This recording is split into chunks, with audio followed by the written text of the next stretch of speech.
In fact, in a few moments, we will touch base with the management of Greenlam. The subdued top line, despite high single-digit laminate volumes, is an area of discussion.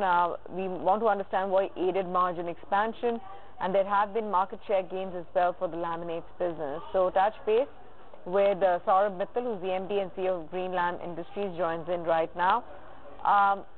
Good to have you, Saurabh. Thanks very much for taking the time. Let's start by talking about the top line. There's been a dip there. However, your volumes have grown.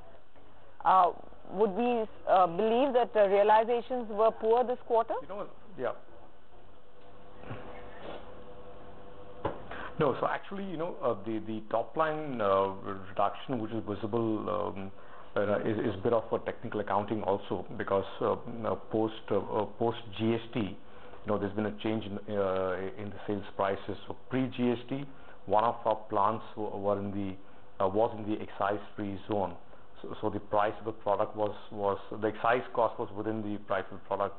Post GST, we had to reduce the pricing and add GST on top of it. So it's really, it's a bit of a technical accounting matter. So really, revenues have been impacted for the domestic laminates by 4% because of this, and even for the exports out of that plant, the benefit on the exports have reduced post GST, and that's also reduced our other operating income. But while all of this has not impacted our EBITDA or bottom line, but it's more of a accounting situation. While if you look at the volumes of the laminates business in Q2 grew by about 8.5%, domestic laminates volume were up at about 13-14%. So really actually sales have gone up, but due to the accounting challenge, the top line looks quite subdued. Okay. What about the outlook on realizations then going forward? In light of GST rates for a majority of your products coming lower than pre-GST era, how is it that you're dealing with pricing? Right.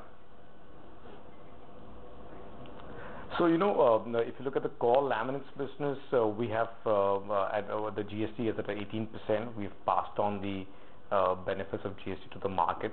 All the other products, that's the veneer, flooring, and doors, is at 28%. So really that's been largely neutral. So I think realization will be a function of the ability to sell value-add products, and the ability to really hold on to the pricing.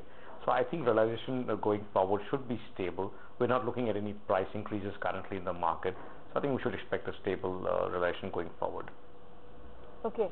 What's aided the stellar performance in the margin front for both laminates and veneers? Yes. Come again, please. Come again, please. How have you been able to expand margins? So wanted to understand your cost rationalization strategy that's helped margins stay stable. Yes, yes. So correct. So if you look at the margins, we've had lower losses in the new products, which is the veneer and the flooring. The flooring and the doors actually, which comes under the decorative veneer and allied category. So that's helped improve EBITDA.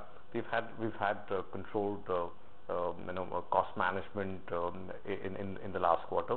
The laminates margin versus Q2 of previous financial year actually is a bit lower. It's lower by about 20 basis points. But we've had lower interest costs post EBITDA, so which has also helped us improve profitability. So overall, the PAT for the H1 is up by nearly about 25-30%, while the profit for the second quarter is up by about 15%. Okay. Tell me about what is the outlook then on operational performance of the veneers business, because it has been able to turn around this quarter. Can we expect to stay profitable going forward as well? Right. So, within the veneer business, we have three categories. We have the decorative veneer panel business, which we've been in the business for a while. So there the margins are quite high at about 18.7%. The challenges are on the new business, which is the flooring and the doors. So our endeavor is to, at the first step, make it a EBITDA break-even business by the end of this financial year.